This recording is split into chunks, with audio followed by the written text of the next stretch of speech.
Welcome to Backpage Blues. I'm joined by Charlie the Hurricane Skillen from the Mail Online. We're still in buoyant mood after our result against West Ham, and I think all we need to do now is keep moving in the right direction. Yes. I think it's fair to say that despite a brilliant result against West Ham and a top-notch performance, we're still in need of something at the back.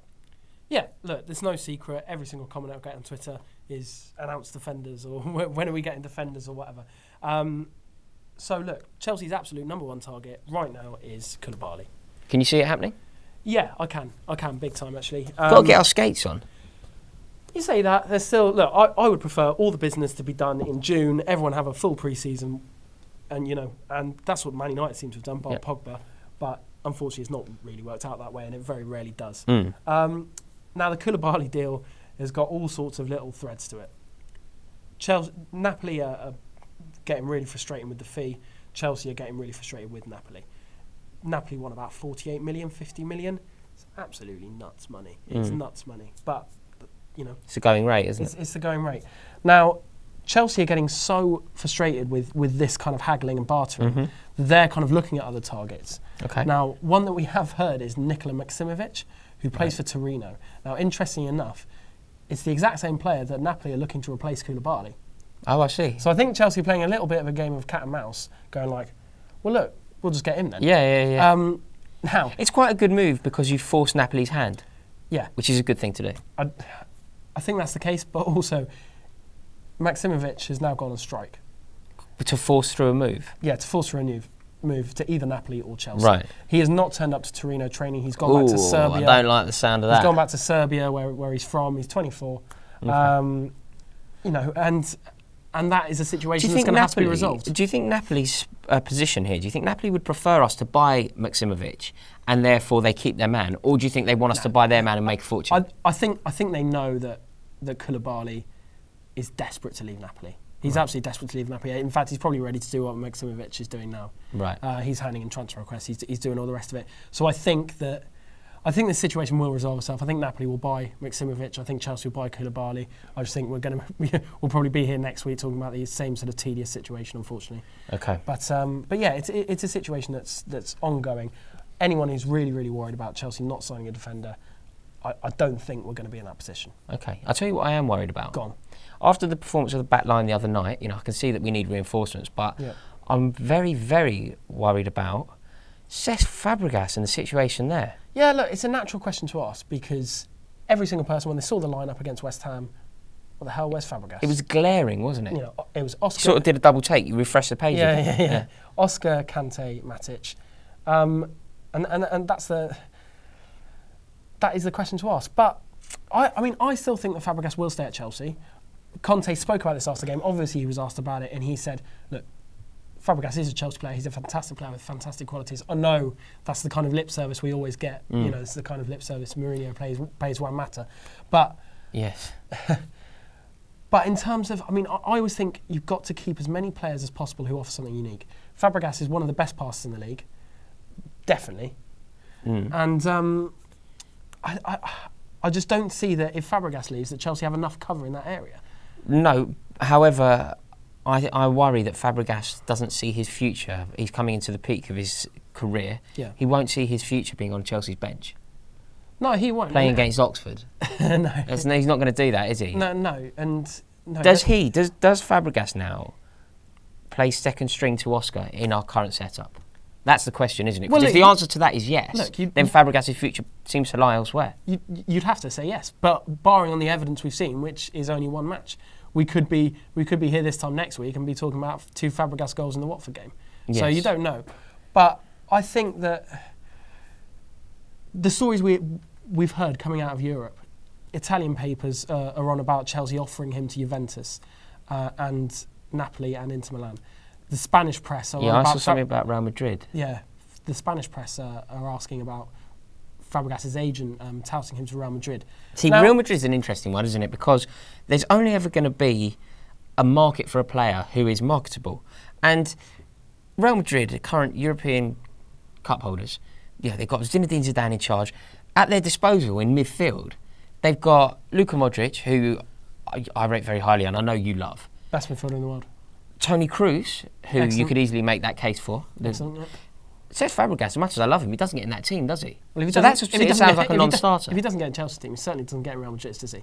No, I suppose that's fair. He's swapping for Bale, Fair if you like. point. Yeah. So I can't really see that one happening. Fabregas, from what I can tell, seems very relaxed. I've been following him on Snapchat and things like that. He seems to be watching cartoons with his kids. All seems fine. Nice. Good insight there. I think it would be a terrible... It is very good insight, actually. I think it's quite revealing to see that he's settled. Good. Just like I love seeing Willian's down loving London. I love Willian's outside enthusiasm for London. Big Ben. Just outside Big Ben. And you can see this man walking through the streets of West Hampstead singing about Zola. So. Yeah, it's wonderful, that new addition to Instagram. I'm going to get on it, by the way. So You've got to get on Instagram. Get on Instagram, because there's this new thing. It's like you can do a story at the top. It's fantastic. I'm Chelsea Rory on Instagram. What are you? Charlie Skillen. Who'd have predicted it? But no, it's true. It's a nice insight. But to get back to the matter in hand, I'm troubled at the prospect of Fabregas leaving. Yeah, I can see that. As a fan, I definitely don't want Fabregas to leave. And before I get all the comments, I know I was massively critical of him last year, but he wasn't playing very well. No, that's irrelevant. It's irrelevant being critical. It doesn't mean you want him out of the club. Can you see this one? If I were to push you, I shouldn't really do this, but if I were to push you to give it legs or how much oxygen it deserves, I'm going to sit on the fence and say that if we're in this situation next week and Fabregas hasn't got on the pitch against Watford, then I think you're definitely going to see more stories. Okay. You're definitely going to see more stories, more links to different clubs in Europe, maybe even in the Premier League. No. And it's up for. It's between the manager and Fabregas, isn't it? Okay. I think you're right. I think if it's clear that Fabregas isn't first choice, then the natural would be to leave, isn't it? Okay. We also have been heavily linked with Romelu Lukaku. Is there any gossip on that front? Any news on that front? Again, it's the same as we said for weeks. It's the same cat and mouse game. Everton wants stupid money. Chelsea want a new striker. Chelsea don't want to pay that much money for Lukaku. I think I'm glad that Chelsea are holding firm on this. Yeah, well, look, you've got to draw the line somewhere, haven't you? Yes. The market's gone so mental. Yannick Bolasie has just cost Everton £30 million. I mean, decent, exciting player, but inconsistent, mercurial wing at £30 million. Yeah. But look, 30's the new 10, isn't it? It really is. But Lukaku, you're talking about 70 million. Yeah. So, that's the situation. I think though that Bertrand Traoré going on loan to Ajax, I think would indicate that Chelsea are very much in the market for a striker. Okay. That's the only thing I want to say. Okay. It's time for the Q&A. Thank you so much for getting your questions in. We will start with Aidan. Aidan has asked, do you see a place for James Rodriguez? I knew I'd get asked this.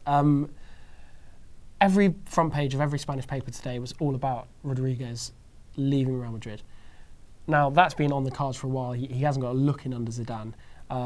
And he's Real Madrid's most saleable asset, that he's their most valuable asset that can be dispensable. Yeah, exactly.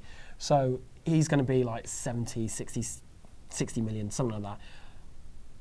At the minute, and this isn't based on any concrete knowledge that Chelsea definitely won't bid. This is just sort of looking at it as a fan. I don't see where he fits into our team. I don't see that he's a Conte player. The whole reason that Zidane doesn't like him is that he can go missing. He's not a real workhorse. He's not going to do Willian's job, is he? He's not going to tackle back in midfield like Oscar is. I can't see Chelsea going for it personally, but I can see why the stories are happening. Okay. The next question comes in from Dimac8. These are all via Twitter, by the way. Thank you for your questions. The question is: can Willian reproduce last season's form? I don't think he had the best game against West Ham, and I don't think he was that great in pre-season. I'd like to see someone else take set pieces, I will say that. But I think what he's great at is offering a counterbalance to Hazard on the other side. I think with him, you're going to get back and forward all game, and that means that the majority of the creativity can come from the left-hand side. Yeah. So I think to displace him in the team would be difficult. He's always... I'm not saying he's got the best goal scorer record, but you can always see him popping up with a goal. Yeah, he's got it in him to score a goal for sure. Yeah, definitely. And he was fantastic for the majority of last season. So I think it would be very unfair to kind of start pinpointing him as a position that really needs solving. No, I'd agree. And our last question is from Max Perry. Max has asked, after Costa's goal, should we start with two up front versus Watford? I'm assuming Max is obviously talking here. Batshuayi won the ball, flicked it on, and Costa did the rest. It was wonderful work from Batshuayi, who's been great value on Twitter, by the way. Make sure you go and follow him and ask him questions and stuff. Yeah. Not at the expense of Backpage Blues, but ask him other questions. Can you see us playing two? Those two did link up well for that goal. No, I can't. Not at the start, anyway. Against Watford, I think that system worked so well. It had teething problems, but I think the best thing to do would be to let that system really breathe and grow and keep that energy, which is not going to be helped by changing it and having Batshuayi up front. I think Batshuayi... He'll come on, he'll learn, he'll get better, and we'll see how we go. And look, he played very well, and it was a wonderful bit of work to get up for that header and put it down into Costa's path. Brilliant. I love this. Thank you so much for your questions. Comment below. Let us know what you think. Isn't it nice to be happy again? I know. It's so good. Mazur. Whoa. Go on, you Blues. All right, guys, welcome to Chelsea Fans Channel. Now, as you can see, I'm up at Wembley for the Community Shield. Now, Man United fans love to sing songs about our success being very hollow. However, I suggest to you lot that their heads are, so follow me. Question for you, spell Ibrahimovic. All right. Ibrahimovic? Yeah. Oh, God. E-B...